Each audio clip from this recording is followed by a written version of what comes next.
Welcome back to the channel Break from Fear with Terry Pickens. This is a place where we provide an education about living in survival mode. Today's topic is the ADHD brain, the survival mode effect.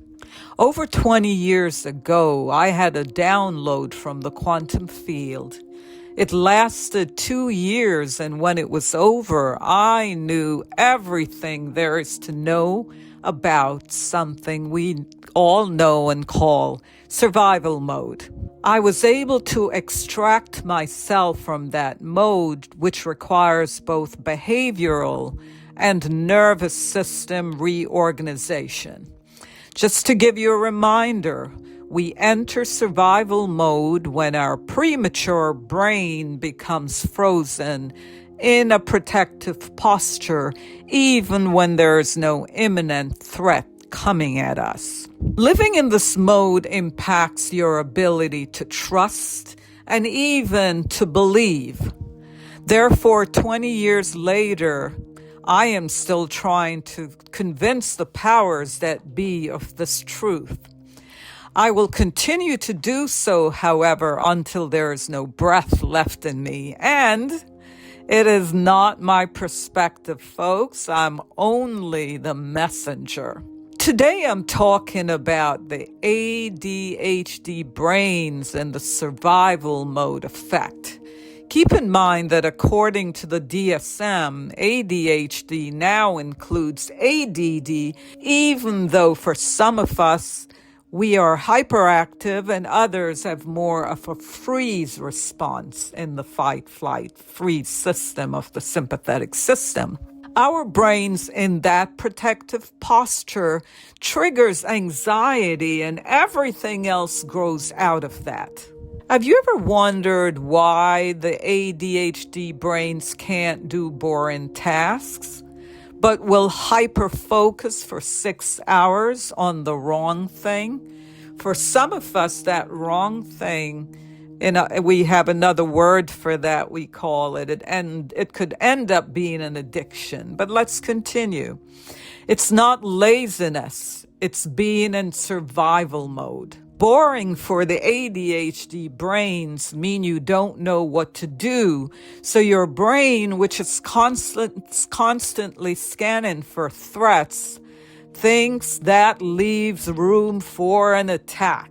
You can hyperfocus for 6 hours because it is a reward system where dopamine flows, the feel-good hormone, and anxiety is kept at bay. In this video, I break down how the ADHD brains run a constant low-level threat scan, why dopamine and norepinephrine make deadlines feel like lions, and why, when we are told, come on, just focus harder, it doesn't work.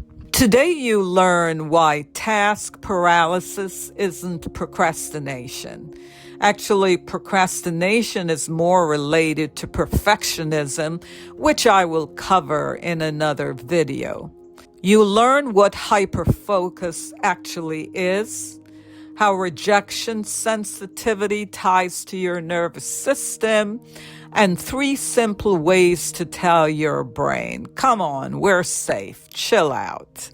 So, to begin, everyone talks about ADHD as a deficit or a superpower. In other words, the big bad wolf. But the mechanism is that ADHD is a brain that is stuck in survival mode. The ADHD brain is constantly scanning for threats. It's constantly dopamine seeking.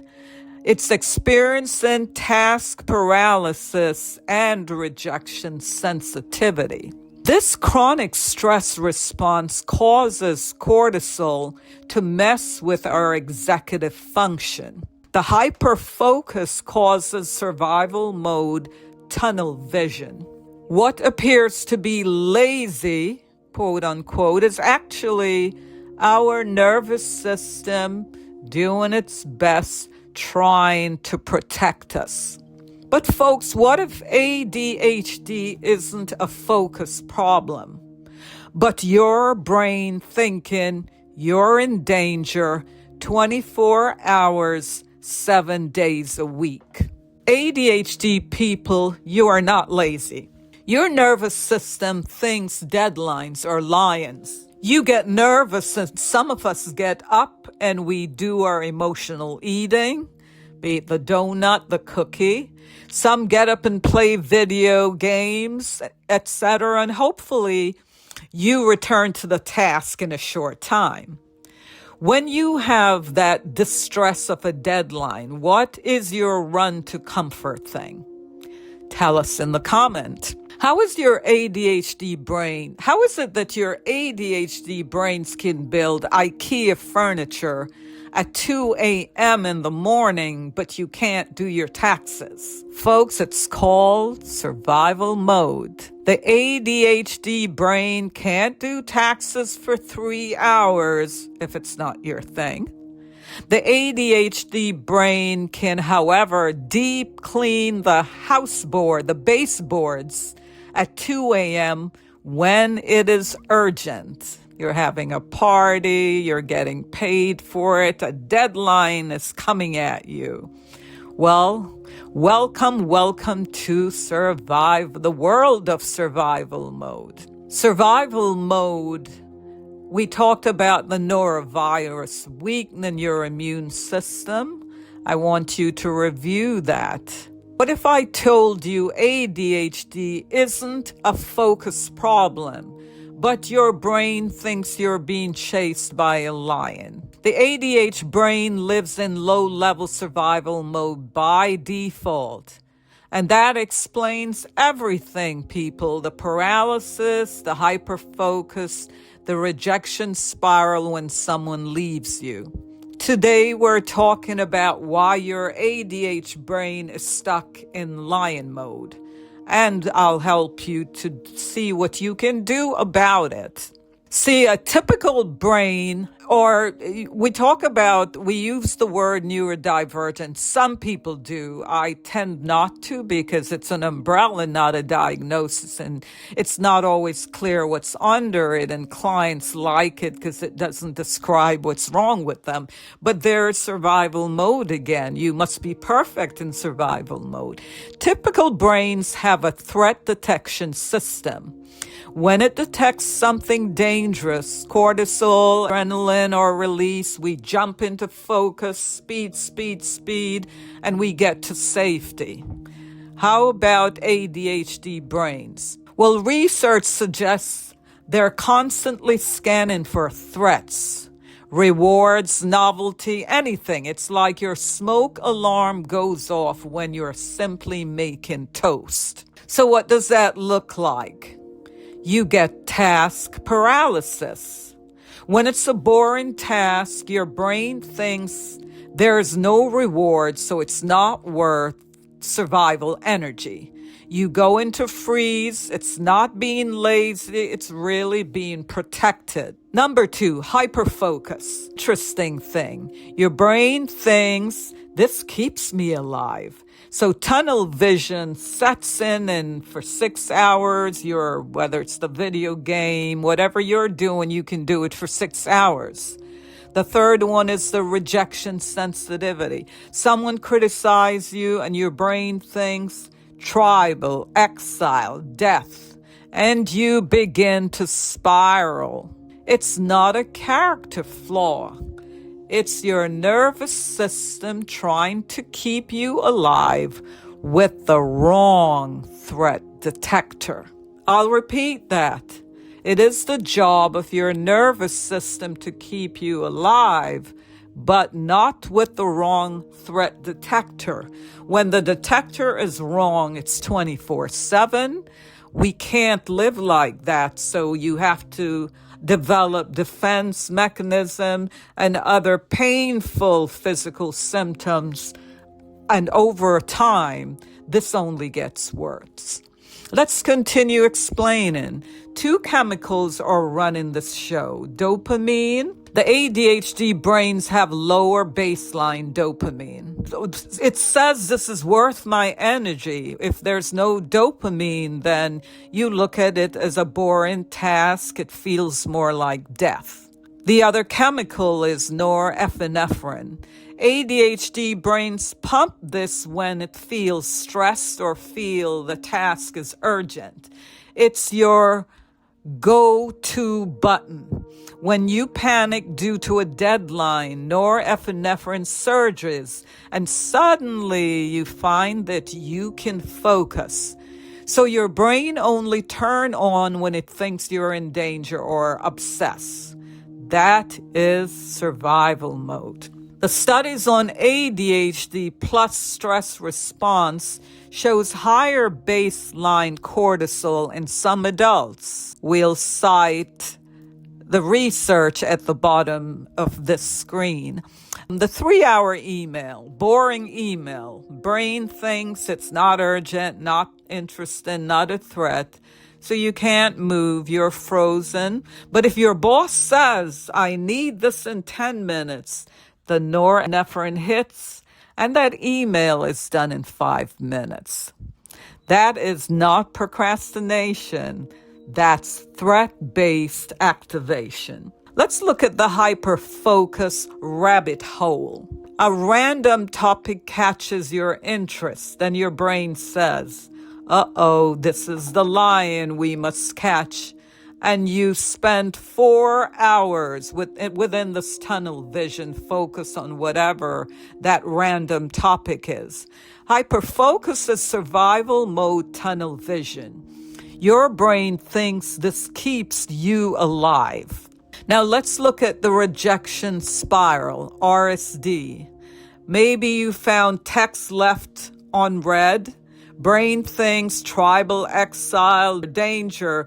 You do 2 hours of overthinking. Rejection sensitive dysphoria is your threat detector misfiring. So folks, we've come to that point in asking, what do you do? I'm going to tell you what helps survival mode brains based on the research.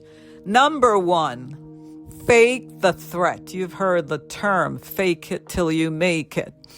In faking it, you could use body doubling, and as a reminder, that's an ADHD strategy where you work on tasks alongside someone else with simply a quiet presence. Deadlines, accountability, trick your brain into believing they are urgent. Number 2, add a little reward. It could be music. You could allow yourself time to fidget. You could go play that game. It gives dopamine, so the task now feels worth it. Just remember not to become so obsessed that it becomes an addiction, and so you never get back to the task. Here's what else to do. Number 3 is to learn to regulate the nervous system. What does that mean? Do 2 minutes of deep breathing. Do some sort of movement. It could be just walk in circles in the same room. Apply some cold water to your face. Tell your body, we are safe, so that it stops the overscanning. Folks, you're not fixing ADHD. You're telling your brain, chill. The lion isn't here. So in other words, you are not lazy, you're not broken. Your ADHD brain is running survival software in a world that doesn't have lions coming at you. It is overprotective. It is exhausting. But you know what, folks? It's trying to help. The goal isn't to focus harder. It is to teach your nervous system that boring doesn't always mean danger. This explains why your teen always complain of being bored, for those of you who do recall, who have teenagers. If this video explained your brain a lot better than just try harder, quote unquote, than that ever did, I want you to hit the subscribe button below. I make videos about how stress and biology actually work. What puts your ADHD brain in survival mode?